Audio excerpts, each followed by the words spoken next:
ಒಂದು ಮೂವಿನ ಒಬ್ಬ film maker ಒಂದು ಸ್ಟ್ರಾಂಗ್ ವಿಷನ್ ಇಟ್ಕೊಂಡು ಡೈರೆಕ್ಟ್ ಮಾಡ್ತಾನೆ ಗುರು. ಆ ಒಂದು ಮೂವಿ ಮುಂದೆ ಆಡಿಯನ್ಸ್ ಮುಂದೆ ಬಂದಾದ್ಮೇಲೆ ಆ ಆಡಿಯನ್ಸ್ ಆ ಒಂದು ಮೂವಿನ ಸಖತ್ತಾಗಿ ಡಿಸ್ಕರೇಜ್ ಮಾಡಿ ಅಟ್ಟರ್ ಫ್ಲಾಪ್ ಮಾಡಿದ್ರೆ ಆ ಒಂದು ಫಿಲಂ ಮೇಕರ್ ತುಂಬಾ ಡಿಸಪಾಯಿಂಟ್ ಆಗ್ತಾನೆ ಗುರು.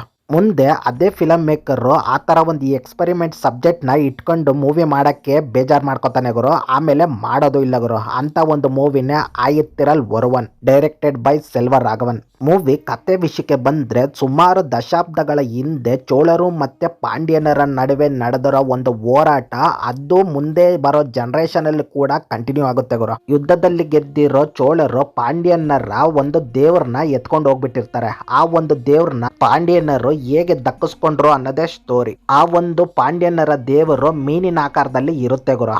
ಈ ಒಂದು ಮೂವಿನ ತಮಿಳ್ ಆಡಿಯನ್ಸ್ ರಿಜೆಕ್ಟ್ ಮಾಡೋಕ್ಕೆ ಮೇನ್ ರೀಸನ್ ಏನು ಅಂದರೆ ಆ ರನ್ ಟೈಮ್ ಗುರು. ಆ ಟೈಮಲ್ಲಿ 3 hours ರನ್ ಟೈಮ್ನ ನೋಡೋಕ್ಕೆ ಯಾರೂ ತಯಾರಿರಲಿಲ್ಲ ಗುರು. 2010 ಪೊಂಗಲ್ಗೆ ರಿಲೀಸ್ ಆಗಿರೋ ಈ ಒಂದು ಮೂವಿಗೆ ತುಂಬ ಮಿಕ್ಸ್ಡ್ ರೆಸ್ಪಾನ್ಸು ಬಂತು ಗುರು. ಇದನ್ನೆಲ್ಲ ದೃಷ್ಟಿಯಲ್ಲಿ ಇಟ್ಕೊಂಡು ಡೈರೆಕ್ಟರ್ ಸೆಲ್ವ ರಾಘವನ್ ಅವರು 30 minutes ಫುಟೇಜ್ನ ಟ್ರಿಮ್ ಮಾಡಿ ತೆಲುಗುದಲ್ಲಿ 2 weeks ಆದ್ಮೇಲೆ ರಿಲೀಸ್ ಮಾಡ್ತಾರೆ ಗುರು. ಆಶ್ಚರ್ಯ ಏನಂದ್ರೆ ಈ ಒಂದು ಮೂವಿ ತೆಲುಗು ಆಡಿಯನ್ಸ್ಗೆ ತುಂಬಾ ಇಷ್ಟ ಆಗೋಗ್ಬಿಡುತ್ತೆ ಗುರು. ಈ ಒಂದು ಮೂವಿನ ತೆಲುಗು ಆಡಿಯನ್ಸ್ ಇಟ್ ಕೂಡ ಮಾಡ್ಬಿಡ್ತಾರೆ ಗುರು. ಡೈರೆಕ್ಟರ್ ಸೆಲ್ವ ರಾಘವನ್ ಸ್ಪೆಷಾಲಿಟಿ ಏನಂದ್ರೆ ಮೂವಿಯಲ್ಲಿ ಒಂದೇ ಜಾನರ್ನ ಹಿಡಿದಿರ ಮಲ್ಟಿಪಲ್ ಜಾನರ್ಸ್ ನ ಇಟ್ಕೊಂಡು ಆಡಿಯನ್ಸ್ಗೆ ಥ್ರಿಲ್ ನ ಎಕ್ಸ್ಪೀರಿಯನ್ಸ್ ಮಾಡೋದ್ರಲ್ಲಿ ಸಕ್ಸಸ್ ಆಗಿದ್ದಾರೆ ಗುರು. ಇನ್ನ ಆಯಿತ್ತಿರಲ್ ಒರುವನ್ ಮೂವಿಯಲ್ಲೇ ನೋಡಿದ್ರೆ ಸ್ಟಾರ್ಟಿಂಗ್ ಅಲ್ಲಿ ಒಂದು ಟ್ರೆಜರ್ ಅಂಡ್ ಜಾನರ್ ಅಲ್ಲಿ ಇದ್ದು ಆಮೇಲೆ ಸರ್ವೈವಲ್ ಥ್ರಿಲ್ಲರ್ ಆಗಿ ಟರ್ನ್ ಆಗಿ ಮುಂದೆ ಹಿಸ್ಟಾರಿಕಲ್ ಮತ್ತೆ ಮೈಥಾಲಜಿಕಲ್ ಥೀಮ್ ನ ಟಚ್ ಮಾಡಿಬಿಟ್ಟು ಒಂದು ಜಾನರ್ ಅಂತ ಪರ್ಟಿಕ್ಯುಲರ್ ಆಗಿ ಇಲ್ದಿರ ಡಿಫ್ರೆಂಟ್ ಜಾನರ್ ಆಗಿ ಆಡಿಯನ್ಸ್ ನ ಥ್ರಿಲ್ ಮಾಡುತ್ತೆ ಗುರು. ಈ ತರ ಒಂದು ಜಾನರ್ಸ್ ನ ತೆಲುಗು ಆಡಿಯನ್ಸ್ ತುಂಬಾ ಚೆನ್ನಾಗಿ ರಿಸೀವ್ ಮಾಡ್ಕೊಂಡ್ರು ಗುರು ಆ ಟೈಮಲ್ಲಿ. ಇನ್ನ ತೆಲುಗು ಆಡಿಯನ್ಸ್ಗೆ ಸೆಲ್ವ ರಾಘವನ್ ಅವರು ತುಂಬಾ ಚೆನ್ನಾಗಿ ಪರಿಚಯ ಇದ್ರು ಗುರು. ಅವರ ಪ್ರೀವಿಯಸ್ ವರ್ಕ್ಸ್ ಆದ 7G ಆಮೇಲೆ ಆಡವಾರಿ ಮಾಟಲಕ್ಕೂ ಅರ್ಥಾಲು ವೇರ್ಲೆ ಈ ತರ ಒಂದು ಮೂವೀಸ್ ನ ಕೊಟ್ಟಿರೋ ಅವ್ರಿಗೆ ತೆಲುಗು ಆಡಿಯನ್ಸ್ ಅಲ್ಲಿ ತುಂಬಾ ಜನ ಫ್ಯಾನ್ಸ್ ಇದ್ರು ಗುರು. ಅವ್ರನ್ನ ತೆಲುಗು ಅಲ್ಲಿ ಸೆಲ್ವ ರಾಘವನ್ ಅಂದಿರ ಶ್ರೀ ರಾಘವ ಅಂತ ಹೇಳ್ಬಿಟ್ಟು ಆಪ್ಟ್ ಮಾಡ್ಕೊಂಡಿದ್ರು ಗುರು ತೆಲುಗು ಆಡಿಯನ್ಸ್. ಇನ್ನ ಮೂವಿ ವಿಷಯಕ್ಕೆ ಬಂದ್ರೆ ಎಲ್ಲಿ ಕೂಡ ಬೋರ್ ಹೊಡಿಯಲ್ಲ ಗುರು. ಆ ತರ ಒಂದು ಎಂಗೇಜಿಂಗ್ ಸ್ಕ್ರೀನ್ ಪೇನ ಸೆಲ್ವ ರಾಘವನ್ ಅವರು ನಮ್ಗೆ ಕೊಟ್ಟಿದ್ದಾರೆ ಗುರು. ಅದರಲ್ಲೂ VFX ವರ್ಕ್ ಅಂತೂ ಚಿಂದಿಯಾಗಿರುತ್ತೆ ಗುರು. ಇನ್ನ ಇಂಟರ್ವೆಲ್ ಅಲ್ಲಿ ಬರೋ ನಟರಾಜ ಎಪಿಸೋಡ್ ಅಂತೂ ನೋಡಕ್ಕೆ ತುಂಬಾ ಚೆನ್ನಾಗಿರುತ್ತೆ ಗುರು. ಅದರಲ್ಲೂ ಬ್ಯಾಕ್ ಗ್ರೌಂಡ್ ಸ್ಕೋರು ಮತ್ತೆ ಸಾಂಗ್ಸ್ ಮತ್ತೆ ಅದ್ರ ಪ್ಲೇಸ್ಮೆಂಟ್ಸ್ ತುಂಬಾ ಚೆನ್ನಾಗೈತೆ ಗುರು.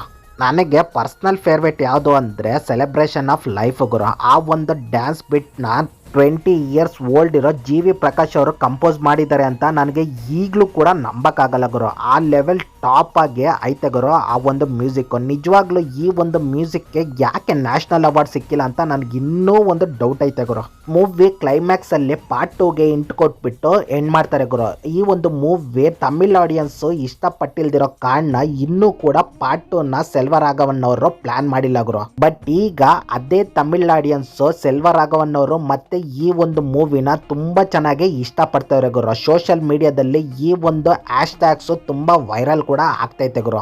ರೀಸೆಂಟ್ ಟೈಮ್ಸ್ ಅಲ್ಲಿ ಈ ತರ ಜಾನರ್ ಇರೋ ಮೂವೀಸ್ ಬಂದು ಸೂಪರ್ ಹಿಟ್ ಆಗ್ತೈತೆ ಗುರು. ಅದು PS1 PS2 ಬಾಹುಬಲಿ ನಮ್ಮಲ್ಲಿ ಕಾಂತಾರ ಈ ತರ ಕೆಲವೊಂದು ಮೂವೀಸು. ಬಟ್ ಆಯಿತ್ತಿರಲ್ ಒರುವನ್ ವಿಷಯಕ್ಕೆ ಬಂದ್ರೆ ಆಗ ಕ್ರಿಟಿಸೈಸ್ ಮಾಡಿರೋ ಎಲ್ರೂ ಈಗ ಆಡಿ ಕೊಂಡಾಡ್ತವ್ರೆ ಗುರು. ಅದು ಸುಮಾರು 20 ವರ್ಷ ಆದ್ಮೇಲೆ.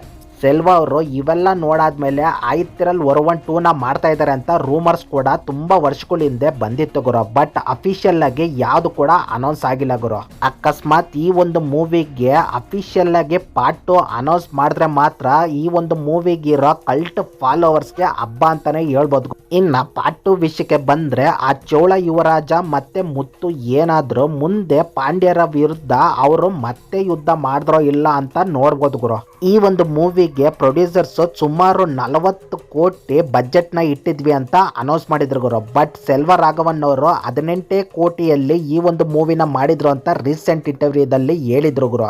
ಡೈರೆಕ್ಟರ್ ಸೆಲ್ವ ಅವರು ಕಾರ್ತಿ ಅವ್ರ ಜೊತೆ 2007 ಅಲ್ಲಿ ಮೂವಿನ ಅನೌನ್ಸ್ ಮಾಡಿದ್ರು ಗುರು. ಮುಂದೆ ಬರೋಬ್ಬರಿ 2010 ಪೊಂಗಲ್ 14 ರಂದು ಮೂವಿ ರಿಲೀಸ್ ಆಯ್ತು ಗುರು. ಬಟ್ ಮೂವಿ ಅವರಿಬ್ರು ಅನ್ಕೊಂಡಿರೋ ರೇಂಜ್ಗೆ ಯಶಸ್ಸು ಕಂಡಿಲ್ಲ ಗುರು. ಮುಂದೆ ಇದೇ ಒಂದು ಮೂವಿ ಕಲ್ಟ್ ಕ್ಲಾಸಿಕ್ ರಿಮೇಕ್ ಅಂತ ಅದೇ ತಮಿಳ್ ಆಡಿಯನ್ಸ್ ಕೊಂಡಾಡ್ತವ್ರೆ ಗುರು. ನೀವೇನಾದ್ರೂ ಈ ಒಂದು ಮೂವಿನ ನೋಡಿಲ್ಲ ಅಂದ್ರೆ ಯೂಟ್ಯೂಬ್ ಅಲ್ಲಿ ಐತಿರಲ್ ಒರವನ್ನು ಅವೈಲಬಲ್ ಇದೆ, ಫಸ್ಟ್ ಹೋಗ್ಬಿಟ್ಟು ಮೂವಿನ ಎಕ್ಸ್ಪೀರಿಯನ್ಸ್ ಮಾಡ್ರಿ ಗುರು. ಬಟ್ ಏನೇ ಆದ್ರೂ ಐತಿರಲ್ ಒರವನ್ ಒಂದು ಮಾಸ್ಟರ್ ಪೀಸ್ ಗುರು. ಡೈರೆಕ್ಟರ್ ಸೆಲ್ವರಾಘವನ್ ಅವರು ತಮ್ಮ ವಿಷನ್ ಇಂದ ನಾನು ಯಾವುದೇ ಹಾಲಿವುಡ್ ಡೈರೆಕ್ಟರ್ಗೂ ಕಮ್ಮಿ ಇಲ್ಲ ಅಂತ ತೋರಿಸಿರೋ ಏಕೈಕ ಮೂವಿ ಗುರು. ಅವರ ಪ್ರೀವಿಯಸ್ ವರ್ಕು ಅವರ ರೀಸೆಂಟ್ ವರ್ಕು ತುಂಬ ಚೆನ್ನಾಗಿರುತ್ತೆ. ಬಟ್ ಈ ಒಂದು ಮೂವಿ ಒಂದು ಮಾಸ್ಟರ್ ಪೀಸ್ ಅಂತಾನೆ ಹೇಳ್ಬೋದು ಗುರು. ಇಷ್ಟೇ ಗುರು ಮ್ಯಾಟ್ರು.